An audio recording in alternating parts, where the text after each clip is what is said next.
Well, I'm very excited to ask you actually personally just so many questions because I feel like this year especially is when I've really taken the time to educate myself and, get familiar with what does that mean as my right and what am I doing wrong? What have I not done? Like, what do I still need to learn? And I feel very young and I don't know much. So I'm very excited to learn a bunch from you today.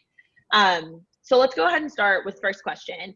I was wondering if you could briefly explain just what exactly voter suppression is, and then we'll go into, dive more into the deep diving questions.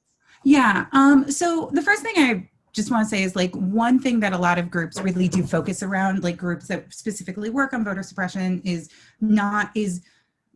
moving away from that language actually a little bit and really just focusing on what that is, which is barriers to voting.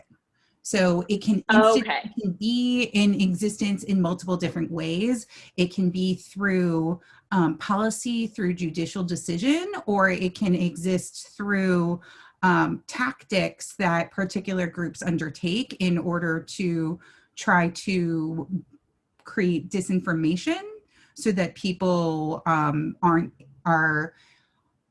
who might not be as high salience voters don't know or are afraid of the act of voting. Okay, and why are you trying to get away from that language? Just because it's not like the concept is not that the votes are actually being suppressed.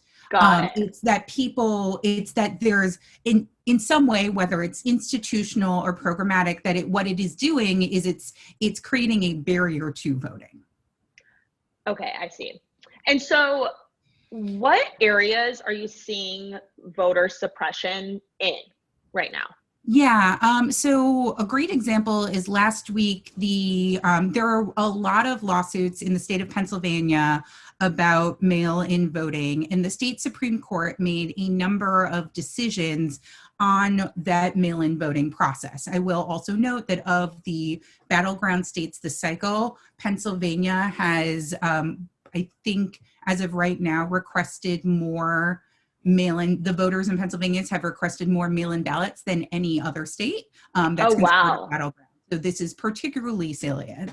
And in the state of Pennsylvania, one of the things that was decided by the state Supreme Court is that there is when you get your mail-in ballot, you get the external envelope that goes to the post office. And then there's also an internal envelope that's a privacy envelope. Basically, it keeps people from being able to see your vote from through inside. Oh, okay. And there's no instruction sent. It's not clearly marked or marked at all. When it was used in the primary election, which happened in now I'm trying to remember, the primary in Pennsylvania was in late June. Yeah. It was a county by county election official decision whether they would actually accept the votes of those ballots that came back without the primary, without the privacy envelope.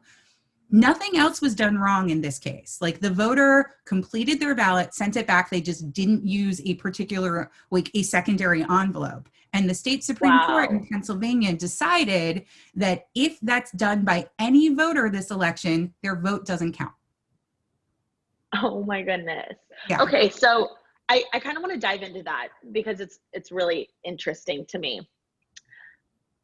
Me being so new to this, I've found that, the whole registration process, while it is technically easy, for some reason, things like just a simple act of voting seems a little bit more difficult than it needs to be.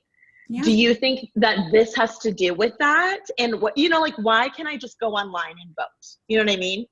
So I will say, as someone, I absolutely want there to be as little barriers to voting as possible. However,